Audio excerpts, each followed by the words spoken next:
All right, so we're back for another deep dive, and I'm pretty excited about this one. Dreams. I mean, who doesn't love a good dream, right? Yeah, especially those flying dreams. Exactly. Or like those ones where you suddenly realize you have superpowers. That's always fun. Right, like you can teleport or something. Totally. But you know what's even more interesting than the dreams themselves? Trying to figure out what they all mean. You know, like why do we even dream in the first place? That's a great question, and actually the one we're going to be looking at today. That's right. Today's deep dive is all about exploring dreams. We're going to try and unravel what they are, why we have them, and even maybe some cool facts about how they can actually impact our waking lives. And this time our source material is a bit unexpected, a snippet from an English learning podcast called English Dose. Yeah, I know, right? Yeah. Not exactly the first place you'd think to look for insights into the world of dreams. But hey, sometimes the best discoveries come from the most surprising places. Exactly. So this snippet we're looking at really focuses on one core concept about dreams. Okay, lay it on me. Dreams are basically our brain's way of processing all the emotions and experiences we go through in our waking lives. It's like while we're sleeping, our minds are busy sorting through everything that happened during the day, kind of like decluttering and filing everything away, making sense of it all. So like a mental cleanup crew. Huh.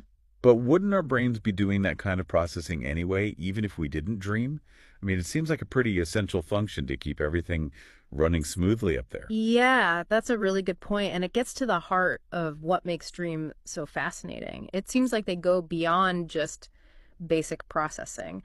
There's this theory, you see, that during REM sleep, when our dreams are the most vivid and kind of crazy, our brains are actually replaying our emotional experiences. Wait, so like a highlight reel of all the feels from the day. Interesting. But what's the purpose of that?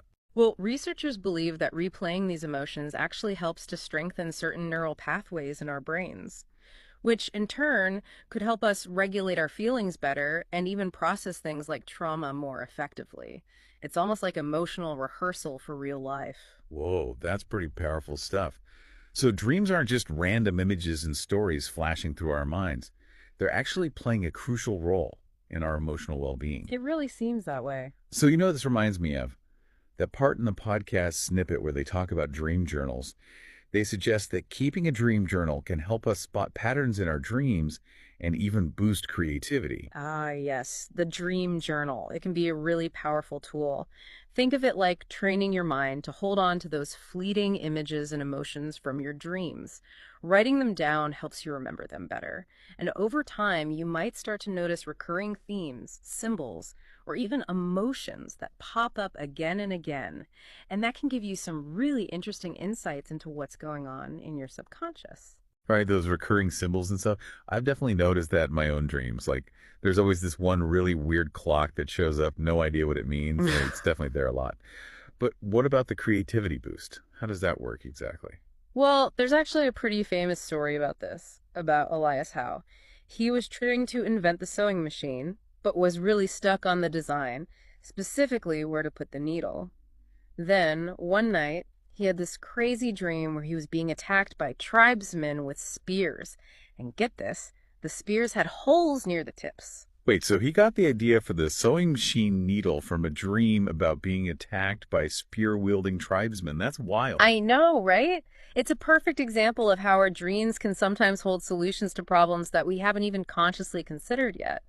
It's like our subconscious is whispering creative ideas to us while we sleep, and a dream journal helps us tune in and actually hear those whispers. That's amazing. It really makes you think about all the potential that could be locked away in our dreams. Yeah. But speaking of unlocking things, we keep mentioning this whole subconscious thing. What does that even mean in the context of dreams? Okay, so when we talk about the subconscious, we're basically referring to all those thoughts, feelings, and motivations that are operating below our conscious awareness. They're the things we might be repressing, haven't fully processed, or maybe even desires we don't consciously acknowledge to ourselves. And dreams, they're like this direct line into that hidden world. So if I'm getting this right, our dreams are like a secret back door into our own minds, revealing all these hidden parts of ourselves that we might not even be aware of. Exactly. And that's precisely what makes dreams so potent. They can be a source of anxiety sometimes, especially if they dredge up unresolved issues or fears. But they can also be incredibly insightful, offering us glimpses into our deepest desires and aspirations. It's kind of like having a personalized therapy session every night, but with much weirder special effects. Yeah, no kidding. Dreams definitely have a way of getting pretty surreal and symbolic. But this whole deep dive has honestly shifted my perspective on dreams big time. They're not just these fleeting images that vanish when we wake up. They're like this direct line to our subconscious with potential for emotional growth and creative breakthroughs. I couldn't have put it better myself. And as we're wrapping up here, I want to leave everyone with something to think about. If dreams really are a window to our subconscious, what might recurring nightmares be trying to tell us?